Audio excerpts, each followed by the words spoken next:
So if I'm a producer, a landowner here in the state of Oklahoma, and I want to maybe try to encourage prairie chickens on my property, what type of terrain are we talking about?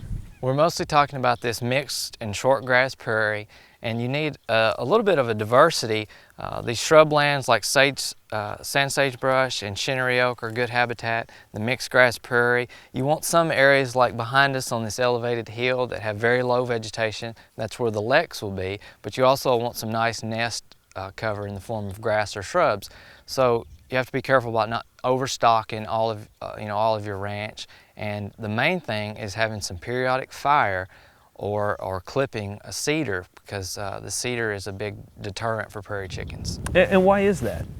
Prairie chickens seem to have a built-in hardwired mechanism to avoid tall structures. It really doesn't matter what that is. It can be cedar trees, it can be wind turbines, it can be utility poles, anything tall on the prairie. So for chickens, you want to try to keep your prairie as open as possible. Yeah. Whenever we're talking about these leks and where they do their dance and their mating ritual, why are they choosing a higher spot?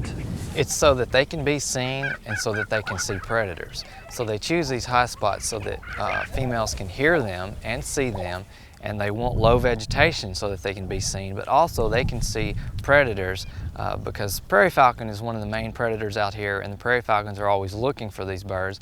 So if the chickens can see them coming, they can avoid them. And how do they hide from them? Usually if they're on the lek, they'll just flatten down flat to the ground and disappear.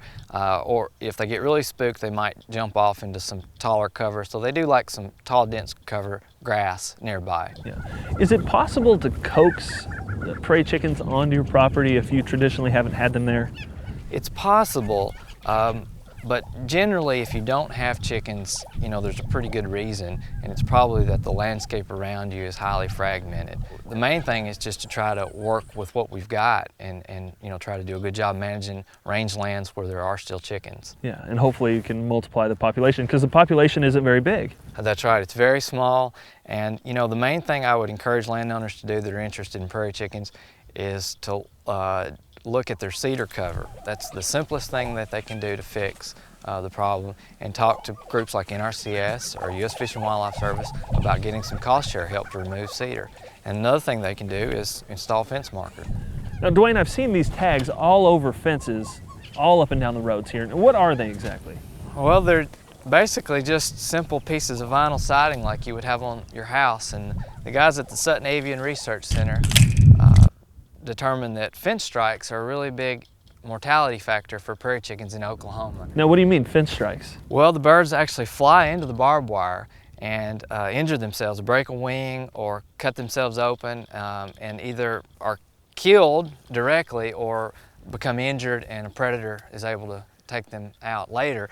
And the reason that's a problem in Oklahoma is our prairies are pretty fragmented. We've got a lot of fences, we have a lot of agriculture, we have a lot of cedar, and so when the birds are looking for nest sites, they move around a lot. So they do that by flying, and the more fence you have, the higher chance that they're going to hit a fence. Right. So does this really work? It seems like a pretty simple solution. It's really simple, and it doesn't really cost that much. And so far, we have not found any mortalities on marked fence. And some of these fences, the Sutton Center was finding multiple birds per linear mile per year. So it really seems to be an easy fix to a problem. Well, yeah, that seems pretty simple, Dwayne. As a landowner and a producer in this state, you want to be able to live off your land. You have to be able to make a living somehow. What kind of payback or economic impact can we see from having prairie chickens on your property? Well, it just builds into the ecotourism market, and it's another way for producers to try to diversify their income, farm income.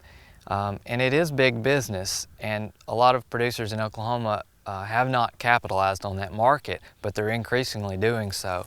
Just to give you an idea, the latest estimates from 2006 show that wildlife watching in Oklahoma generates $500 million a year. And total wildlife expenses in Oklahoma is $1.4 billion a year. And that's pretty impressive when you consider Oklahoma really has not aggressively marketed wildlife resources. And that is increasingly the case, and we're seeing a lot of ranches like here at the Selman Ranch that are being able to significantly diversify their income. Birding is a very big business in this country. There are over 70 million birders, and there's about 11 million serious birders. And marking that prairie chicken off their list, their life list, is very important to a lot of people. And we're trying to show people there's big money in birding, millions of dollars in birding. The state of Texas makes about $3 billion a year off of birding alone. Oh, man. Those eye combs are so much bigger than I thought they'd be. We birders value that species. We want to see it. We want to know a little something of it, and we care, so we'll travel to go see it. Well, we love birds. We love birding. We go across the country to find them. So we always wanted to see the prairie chickens. So that's why we came over here. We'll be in South Dakota in a few weeks to go see the greater ones. So. Whether Woodward Festival goers saw a life-changing moment is up to them. Regardless, the Lesser Prairie Chicken continues its spring ritual, booming its unique show to anything that will watch, all while surrounded by Oklahoma prairies.